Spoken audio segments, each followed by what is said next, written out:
여러분 그 주보를 보시면 주보에 보면 이면에 오늘 말씀에 대한 기록이 있어요. 이거를 보시면서 말씀을 듣고 이따 오후에 이따 정근도 소그룹 때 또 나누면 좋을 것 같습니다. 중간중간 가로가 있는데요. 여러분 가로를 쓸 수 있는 사람은 잘 듣는 사람이 쓸 수 있겠지요. 네, 잘 들으시면서 쓰시면 좋겠어요. 제가 지난주에 총회 영성대회를 갔다 왔는데요. 둘째 날 저녁에 오셨던 강사분이 남포교회 박영선 목사님께서 오셔서 말씀을 전해주셨어요. 근데 그분이 나오시자마자 이미 사회자가 읽은 본문을 다시 한번 읽어보세요. 그러면서 읽으실 때 그냥 읽는 게 아니라 어떤 느낌이 있는지 한번 느낌을 보면서 읽어보라. 그렇게 해서 다시 읽는데요. 전혀 다른 느낌이었어요. 저도요 한번 그렇게 한번 해보고 싶어요. 오늘 본문을 우리 한번 읽어보는데 어떤 느낌이지 하는 마음을 가지고 여러분 한번 본문을 다시 띄워줄 테니까 성경에 있는 분은 성경을 보면서 또 여기 앞을 보면서도 한번 같이 읽어볼까요? 시작. 예수께서 그것을 떠나 지나가시다가 마태라는 사람이 제관에 앉아 있는 것을 보시고 이르시되 나를 따라하라 하시니 일어나 따르니라. 예수께서 마태의 집에서 앉아 음식을 잡수실 때에 많은 세리와 죄인들이 와서 예수와 그의 제자들과 함께 앉았더니 바리새인들이 보고 그의 제자들에게 이르되 어찌하여 너희 선생은 세리와 죄인들과 함께 잡수시느냐. 예수께서 들으시고 이르시되 건강한 자에게는 의사가 쓸데없고 병든 자에게라 쓸데 있느니라. 너희는 가서 내가 긍휼을 원하고 제사를 원하지 아니하노라 하신 뜻이 무엇인지 배우라. 나는 의인을 부르러 온 것이 아니요 죄인을 부르러 왔노라 하시니라. 아멘. 여러분 어떤 느낌이 드셨나요? 그게 그건가요? 처음 읽을 때나 지금 읽을 때나. 저는요 이 말씀을 다시 읽어보니 주님의 의지가 보이더라고요. 의지가 어떤 의지가 보이냐? 주님은 한 사람도 멸망받지 않기를 원하신다. 그리고 죄인을 부르러 왔다는 거예요. 그 죄인이 예수를 믿고 주님의 제자가 되기를 원하는 주님의 마음, 주의 의지가 이 안에서 느껴지더라고요. 여러분 그렇습니다. 13절 말씀 보면 나는 의인을 부르러 온 것이 아니라 죄인을 부르러 왔다라는 말씀을 읽을 때 더 하나의 마음이 무엇인가를 깨닫게 되었어요. 여러분 아까 읽었던 베드로후서 3장 9절 말씀도 보면 그렇게 기록되어 있더라고요. 맨 끝에 보면 이렇게 노란 글씨로 되어 있는데 이렇게 되어 있죠. 하나님께서는 아무도 멸망하지 않고 모두 회개하는 데 이르기를 바라십니다. 하나님은요 아무도 모두 멸망하지 않고 회개하여 구원받기를 원하신다. 이것이 바로 하나님의 마음이더라고요. 그리고 이게 하나님의 의지이기도 합니다. 여러분 오늘 우리가 오이코스를 이제 선포하고 시작이 됐는데요. 오이코스는요 우리의 가족, 친구, 이웃을 말합니다. 그분들이 정말 아무도 멸망받지 않기를 원하시는 것이 하나님의 마음이고 그 일을 이루시기 위해서 바로 저와 여러분들을 사용하신 것이죠. 여러분 우리가 주님의 도구가 됐다는 것, 주님과 함께 일하는 동역자가 되었다는 것, 이것이 큰 은혜요 축복인 줄 믿습니다. 여러분 우리가 매년 우리는 어김없이 1년에 2번 우리가 전도 축제를 합니다. 꼭 초천잔치를 하는데 왜 그러냐? 그 이유는 그 일이 너무나 중요하기 때문에 그래요. 결과에 상관없이 우리는 정말 이 일을 해왔어요. 놀라운 일은 하나님께서 이 일에 함께 하셨고 또 이 일을 통해서 하나님이 너무나도 기뻐하신다는 것을 깨닫게 되었어요. 저는요 이 일을 하고 싶지 않을 때가 많았습니다. 열매가 많이 없어서 또는 성도들이 협조가 약할 때 또는 일을 매번 하다 보니까 매너리즘에 빠지고 또 같은 것을 계속해야 되나라는 등등 여러 가지 이유와 핑계들이 있어서 여러분 저는 또 포기하고 싶을 때가 있었는데요. 그때마다 하나님께서 저를 이렇게 세우시고 이렇게 세우시면서 없고라도 이 일을 하고 싶어하는 하나의 마음이 느껴져서 포기가 안 되더라고요. 우리 지난 부흥회 때 전도 부흥회 또 하셨던 배만순 목사님이 그런 말을 하더라고요. 저는요 이 말을 처음에는요 별로 중요하게 안 생각했어요. 이렇게 했죠. 중요한 것을 중요하게 여겨야 중요한 사람이다. 그냥 멋있다. 그랬어요. 한번 읽어볼까요? 시작. 중요한 것을 중요하게 여겨야 중요한 사람이다. 제가 이 말을요 계속 읽어보니까 진짜 맞더라고요. 여러분이 다 중요한 사람 되기를 축복합니다. 이미 여러분 중요한 사람인 줄 믿습니다. 그것을 어떻게 드러나냐? 중요한 사람은요 중요한 것을 하는 사람이라는 거예요.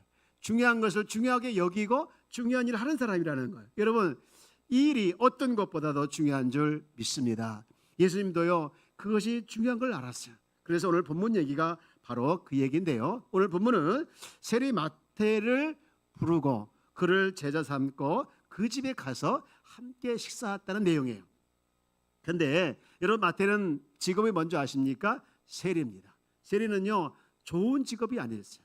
동족의 피를 빨아먹는, 그래서 동족들이 너무나 싫어하는, 아주 벌레 보듯이 배척하는 그런 사람이 바로 세리란 직업이었어요. 그리고 무엇보다도 사회적 배척을 받을 뿐만 아니라 영적으로도 또 종교적으로도 그는 늘 배척을 받았어요. 유대인들이 옳게 여기지 않는 그 이방인들과 접촉하면서 동거래하면서 밀접한 관계를 갖게 되다 보니까 거룩하지 못하다, 그러면서 배척을 받았죠. 그러니까 사회적으로도 종교적으로도 배척을 받았던 그 사람들이 바로 세리였어요. 근데 주님은요 배척을 받는 그 세리를 부르고 제자 삼고 그 집에 가서 함께 식사를 했는데요. 식사를 했는데 여러분 그냥 제자들만 데리고 온 것이 아니라 많은 세리들이 왔대요. 그리고 더 나아가서 사회적으로 이미 인정받은 죄인들까지 왔대요. 그 집에 같이 밥을 먹었다. 여러분 이건요 충격적인 일이에요.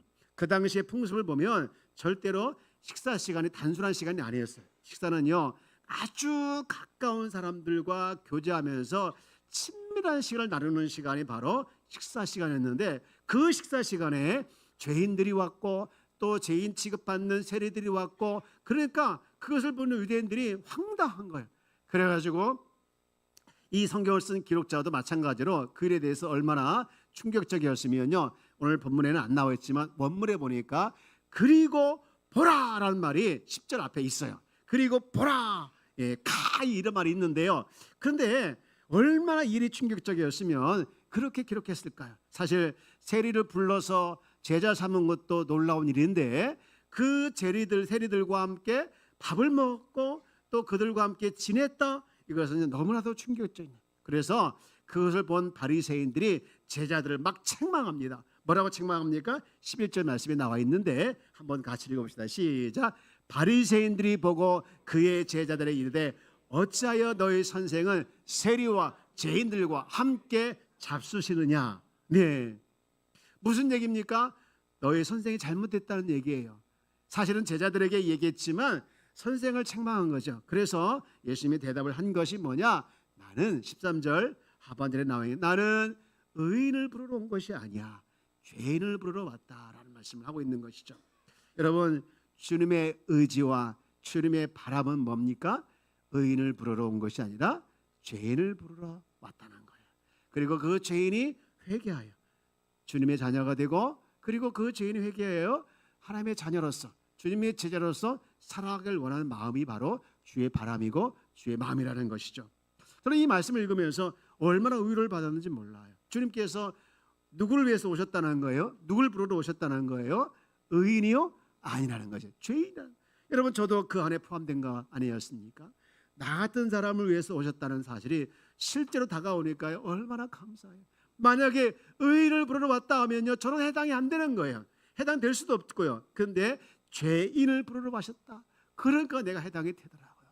그래서 내가 해당이 되어서 이렇게 주님의 자녀로서 살아가고 있다는 걸 생각하니까 얼마나 다행이고 얼마나 하나님께서 나에게 주신 은혜가 크다, 그렇게 다가오더라고요. 여러분, 여러분에게 한번 질문해 볼게요. 여러분 구원 받으셨나요?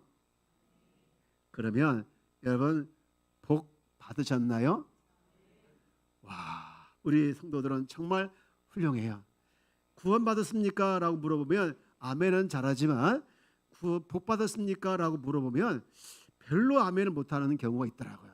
내가 복을 받은 사람인가? 확신이 없어요. 여러분 뭐니 해도 최고의 복은 바로 구원의 복인 줄 믿습니다.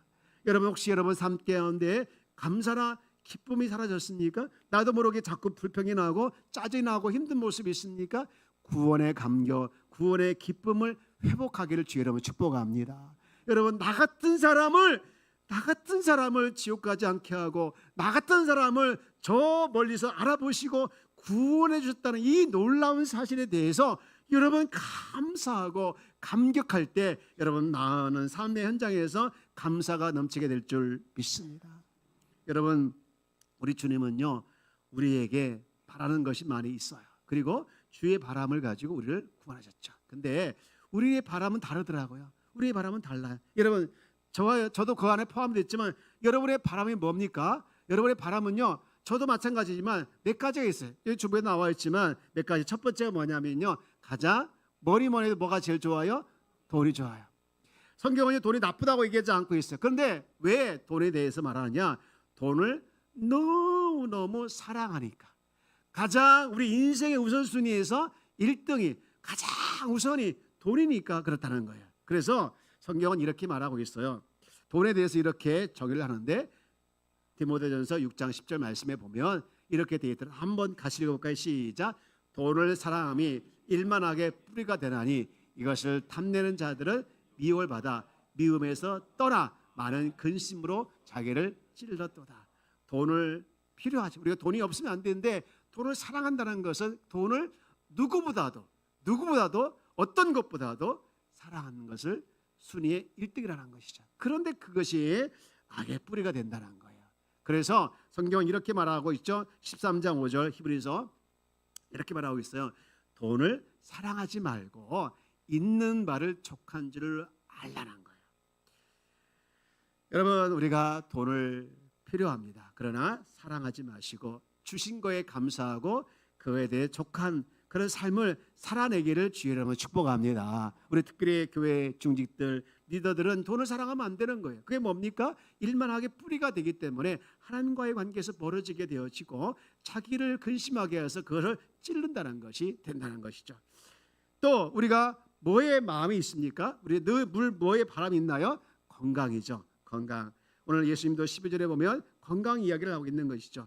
예, 건강 바란다 나쁜 건 아니에요. 그러나 성경에서 우리 많은 사람들이 바라는 것이 그거라는 거예요. 그리고 또 더 많은 지식을 쌓기를 원하고요, 더 성공을 바라고 있습니다. 여러분, 하울이라는 사람은요 성공하려면 하버드처럼이라는 책에 보면 이렇게 세 가지를 얘기하고 있더라고요. 성공하려면 자기를 관리하래요. 주변 사람들이 나를 좋아하도록 사람들을 좀 섬기고 하라는 거예요. 그리고 두 번째, 상대방과 대화를 해라는 거예요. 인간관계에서 말이 참 중요한데 성공의 기본이라는 말을 잘하는 거. 그리고 세 번째는 나만의 행복을 만들라, 그렇게 얘기하고 있더라. 적어도 나는 이런 정도라면 행복하게 했어. 그 기준을 만들어 놓고 해보라는 거. 그것이 바로 성공의 기준이 될 수 있다는 것이죠. 여러분, 그렇죠? 우리는 어느 기준을 세워놓고 나가게 되어지면 기준이 도달하면 만족하게 되더라고요. 여러분, 그런데 우리 인간의 바람과 달리 주님의 바람이 있어요. 오늘 본문에서 두 가지 정도 얘기하고 있는데요. 하나는 뭐냐? 하나는요, 여러분, 내 안에 죄를 찾아내는 거예요. 읽어봅시다. 시작. 내 안에 죄를 찾아내는 것이다. 예, 주님의 바람이 12절 말씀에 나와 있는데 읽어봅시다. 시작. 예수께서 들으시고 건강한 자에게는 의사가 쓸데없고 병든 자라에, 여기서 의사는 예수님 말하시는 거고 건강한 자는 누굽니까? 의인이고 병든 자가 죄인을 말하는데요. 이 본문에서 말하고 있는 세리나 죄인도 물론 포함되지만 바리새인도 예수님 입장에 봤을 때는 죄인이었어요. 그래서 성경을 보면 바리새인들에 대해서 막 독하게 책망을 보여야 돼요. 예를 들어서 마태복음 3장 7절 말씀에 보면 요한이 많은 바리새인들과 사두개인들이 세례 베푸는 데로 오는 것을 보고 이르시되 독사의 자식들아 하면서 책망하죠. 또 마태복음 12장 말씀도 보면은요 독사의 자식들아 하면서 바리새인들을 책망하고 있어요. 그만큼 악하다는 것이죠. 그러나 다른 성경에 보면 이 세리가 나오는데 자기 안에 죄를 발견했을 때 어떤 모습을 가지고 회개하는지 한번 볼까요? 마태복음 12장 읽었지만 누가복음 18장 13절에 보면 세리가 이렇게 이야기하고 있는데 한번 같이 읽어볼까요? 시작. 세리는 멀리 서서 감히 눈을 들어 다만 가슴을 치며 이르되 하나님이여 불쌍히 여기소서 나는 죄인일소이다 하였느니라. 아멘. 얼굴을 하늘을 들어 쳐다보지도 못하고 가슴을 치면서 하나님이여 나를 불쌍히 여겨 주옵소서. 사랑하는 여러분, 우리 주님은요, 우리가 죄인이 있을 때 나에게 찾아와 주셔서 나에게 믿음을 주시고 회개하여 주셔서 나를 구원받게 주셨어요. 여러분, 우리는 구원받은 하나님의 자녀이고 복받은 하나님의 자녀임에도 불구하고 여전히 우리가 알게 모르게 죄 가운데 죄 속에서 죄와 함께 살아갈 때가 한두 번이 아닌 걸 봅니다. 여러분, 내가 수없이 다짐하고 결단하고 또 약속하고 또 약속하지만 여러분, 세상에 나가서 우리는 다시 한번 또 반복해서 죄를 짓고 있는 더러운 삶을 살아갈 때가 한두 번이 아닌 걸 우리가 보고 있죠. 여러분, 성경은 우리에게 이런 말을 하죠. 항상 기뻐하라, 쉬지 말고 기도하라, 범사에 감사하라. 이것은 그리스도 예수 안에서 너희를 향하신 하나님의 뜻이라고 말씀을 하고 있어요. 여러분, 이 한 주 동안 어땠습니까? 항상 기뻐하고 쉬지 말고 기도하고 그리고 범사에 감사하면서 정말 살아오셨나요? 그러면 잘하신 거예요. 정말 대단하신 분이에요. 사무엘은요, 나는요 기도하는 것을 쉬는 죄를 범하지 않겠다라는 말씀을 하고 있더라. 기도하는 것이 쉬는 게 죄라는 거예요. 사무엘상 12장 23절 말씀 보면 나는 너희를 위하여 기도하기를 쉬는 죄를 여호와께 범하지 않겠다 결단코 약속을 하죠. 얼만큼 기도하는 것이 쉬는 것이 죄가 크다는 것을 알았기 때문에 그래요. 여러분, 그런데 우리 한번 돌아봅시다. 우리가 정말 어느새 내 마음에는 내 결단과 달리 죄에 대해서 무감각해지고 이것이 죄인지도 모르고 그냥 살아갈 때가 얼마나 많이 있어요. 그런 사람을 향해서 주님 말하기를 네 안에 죄가 있음을, 네 안에 죄가 자리 잡고 있음을 찾아보라는 거예요. 찾아내라는 거예요. 여러분, 주님이 원하시는 것은 그 마음이죠. 여러분, 우리에게 주님이 필요하죠.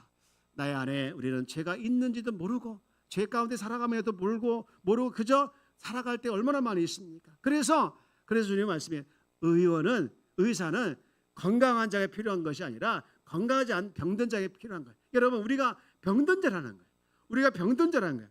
건강하다고 자만하지 말고 우리는 여전히 병든 가운데 있다는 것을 알고 그것을 토해내고 그로 말미암아 그리스도 살아가라는 거예요. 오늘 본문은 우리 주님에게 바라는 것이 뭡니까? 우리 주님은 우리 안에 있는 죄를 발견하기를 원하시는 것이죠. 제가요, 이 전도대행사 오늘 적어냈지만 지난주 또 그 전주에도 계속해서 전도 대상자로서 기도하는데 그런 마음이 들더라고요. 어떤 마음이 드냐면 하나님, 저들이 예수를 믿고 구원받게 하여 주옵소서 라고 그전에는 기도했어요. 근데 어느 순간부터 기도 제목이 바뀌었어요. 하나님, 저들 안에 있는 죄를 보게 하시고 그리고 예수님이 필요하다는 것을 느끼게 하여 주옵소서. 그렇게 기도 제목이 바뀌면서 기도하고 있습니다. 왜 그럴까요? 정말 자기가 죄라는 것을 느껴지고 예수 그리스도가 필요하다는 걸 느껴지게 되어지면 성령께서 그들의 마음을 그렇게 움직이게 하게 되어지면 예수를 믿게 되기 때문에 그런 거죠. 여러분, 우리 모두 다 주님 안에서 살아가고 있다고 말을 하고 있지만 여전히 내가 죄 가운데 있음을 우리가 모르고 내 안에 죄가 가득하고 있음을 모르고 우리는 그저 살아갈 때가 많이 있음을 우리가 알고 주님께서 우리에게 원하는 첫 번째 내 안의 죄를 찾아내는 우리 모두 성도가 되어지기를 주의 이름으로 축복합니다. 그러면서 우리 주님께서 두 번째 원하는 것이 뭐냐? 바로 주님과 함께 살아가기를 원해요. 그래서 예수로 살아가는 것이다. 읽어볼까요? 시작. 예수로 살아가는 것이다. 우리 9절 말씀을 한번 읽어볼까요? 시작. 예수께서 그것을 떠나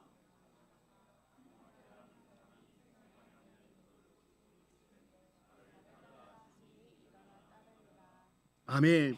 여러분, 아까도 설명했지만 이 마태라는 사람의 직업이 뭐였다고 했죠? 세리였죠. 세리는요, 배척을 많이 받았어요. 왕따도 많이 당했어요. 그런데도 불구하고 그는 꿋꿋이 가는 이유가 하나 있었죠. 사람들이 나를 버려도, 친구가 없어도, 배척을 당해도 나는 상관이 없어. 나에게 목적이 하나 있어. 목표가 하나 있어. 그게 뭔지 아십니까? 돈이었어요. 돈만 벌면 된다. 돈만 있으면 다 얻는다. 그런 마음을 가지고 갔어요. 근데 그가요, 뭐라 하겠습니까? 9절 말씀 보니까 나를 따르라 하시니 일어나 따랐다. 아주 심플해요. 따르라, 예, 따라갔다. 아주 심플한데 이걸 좀 더 자세하게 설명한 본문에 있어요. 누가복음 5장 27절 28절에 보니 뭐라고 합니까? 나를 따르라 했죠. 그랬더니 28절 다 같이 읽어볼까요? 시작. 그가 모든 것을 버리고 일어나 따랐다. 여러분, 세리 마태에게 모든 것은 뭐였을까요? 돈이었어요. 근데 그걸 내려놓는다 쉬울까요? 어려울까요? 어렵죠. 여러분이 소중히 여기고 중요하게 여기고 생명같이 여기는 거 내려놓을 수 있습니까? 쉽지가 않아요. 그런데 세리 마태는 그걸 깨닫다. 다 버리고 따랐다. 왜 그랬을까요? 그에게는 예수가 전부인 것을 알게 됐습니다. 그가 모든 걸 다 소유한다 할지라도 예수 빼면 아무것도 아니라는 것을 알게 된 거예요. 예수 한 분이면 충분하다. 그것을 깨닫게 된 거예요. 그래서 모든 걸 내려놓고 예수보다 안 중요한 건 다 내려놓고 예수님을 따랐다라고 고백하고 있는 것이죠. 여러분 그거 아십니까? 예수 안에 모든 것이 있다는 거. 여러분 보십시오. 골로새 1장 19절 말씀을 볼까요? 시작. 아버지께서는 모든 충만으로 예수 안에 거하게 하셨다. 구원을 위해서 또 우리의 모든 인생에 필요한 모든 것들이 바로 예수 안에 있는 줄 믿습니다. 사랑하는 여러분, 우리 주님께서 요구하는 것은 바로 그거예요. 네 안에 죄가 있다는 걸 네가 발견하고 깨닫고 그리고 그것을 토해내고 그리고 나서 네가 할 일은 뭐냐? 나를 따르는 거라는 거예요. 주님을 따라가는 거라는 것이죠. 여러분, 주님을 따라가라고 했을 때 세리는 자기가 소중하고 또 소중히 여겼던 것을 내려놓고 정말 중요했던 정말 소중했던 주님을 따라갔던 삶, 이것이 우리가 외치는 나는 죽고 예수로 살아가는 삶이었어요. 오늘 본문은 우리에게 가르쳐주고 많은 메시지가 있지만 첫 번째 메시지는 의지였죠. 그게 뭐였습니까? 나는 죄인을 부르러 왔다. 이 의지였어요. 여러분, 그런데 또 하나 의지가 있더라고요. 바로 세리 마태였습니다. 나는 주님을 따라가겠다. 의지. 이것이 너무나도 조화를 이뤘어요. 그래서 이 짧은 한 구절 두 절 안에 너무나도 많고 깊은 의미가 담겨져 있더라고요. 여러분, 주님을 따라갈 때 바로 놀라운 은혜가, 놀라운 축복이 일어나게 되는 줄 믿습니다. 여러분, 예수 한 분이면 충분하다. 이 고백이 진짜이길 주의 이름으로 축복합니다. 이제 말씀을 정리합니다. 어제 단일 기도를 마치고 이제 개인 기도하다가 이제 저도 일어나고 가려고 하는데 어느 한 분이 기도를 얼마나 간절히 기도하는데 제가 듣고 싶지 않았지만 들렸어요.